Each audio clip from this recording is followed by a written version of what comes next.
This video is on German, but for the English speaking people have I subtitles gemacht. Und damit herzlich willkommen zu diesem Video. Ich habe mir vor kurzem ein G29 Lenkrad gekauft mit Pedalen und Handschaltung. Was aber für einen richtigen Drift fehlt, ist halt eine Handbremse. Ja, dann habe ich im Internet nachgeguckt, wie viel denn sowas kosten würde. Ah, nice. What?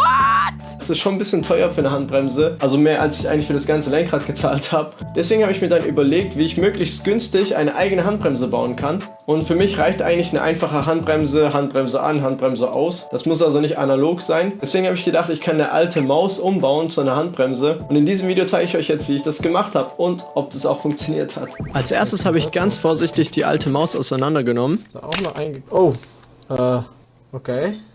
Das hier sind die Knöpfe, links und rechts. Ich weiß, es sieht nicht aus wie eine alte Maus, aber in meinem Fall ist es halt einfach eine Maus, bei der ein paar Knöpfe kaputt gegangen sind und die einfach nicht mehr gebraucht wird. Auf jeden Fall habe ich sie dann so weit auseinandergenommen, dass ich nur noch die Platine hatte mit dem Links- und dem Rechtsknopf. Dann habe ich da, wo der Linksklick-Knopf war, noch einen Schalter dran gelötet und den habe ich jetzt hier schon in dieses 3D gedruckte Teil reingeklebt. Die ganzen 3D-Druckteile werde ich auch in der Beschreibung verlinken. Die Platine habe ich dann in eine einfache Plastikbox reingesteckt und die zugeschraubt.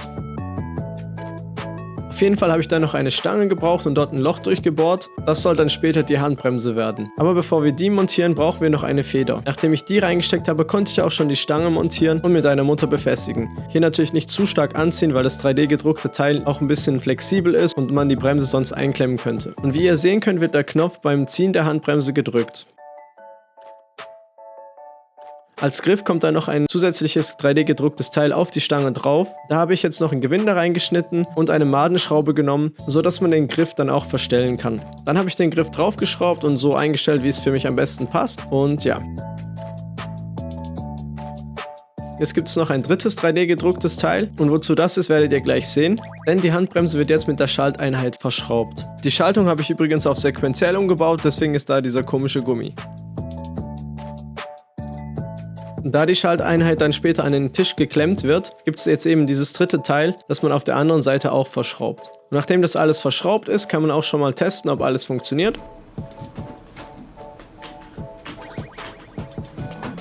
Das wäre jetzt mal das Mechanische. Jetzt sind wir aber noch nicht fertig, denn wenn ihr jetzt diese Handbremse einfach anschließt und die Handbremse zieht, dann macht es einfach einen Linksklick. Und bei dem Spiel, das ich momentan spiele, Dirt Rally 2, kann man den Mausklick nicht als eine Handbremse festlegen. Deswegen musste ich mir zuerst den Driver für meine Maus runterladen und in diesem Driver konnte ich dann den Linksklick neu definieren. Und zwar habe ich den Linksklick jetzt als Taste B definiert. Das heißt, jedes Mal, wenn ich sozusagen Linksklick mache, also die Handbremse ziehe, drückt es einfach die Taste B. Und ja, das wäre es eigentlich. Und falls ihr sehen wollt, wie das Ganze in Action funktioniert, dann schaut doch einfach mal auf meinem Gaming-Kanal vorbei. Den habe ich jetzt hier oben rechts verlinkt oder im Abspann oder auch in der Beschreibung. Und dort werden jetzt zukünftig mehrere solche Videos kommen. Falls es gut ankommt, werde ich davon auch ein paar Twitch-Streams machen.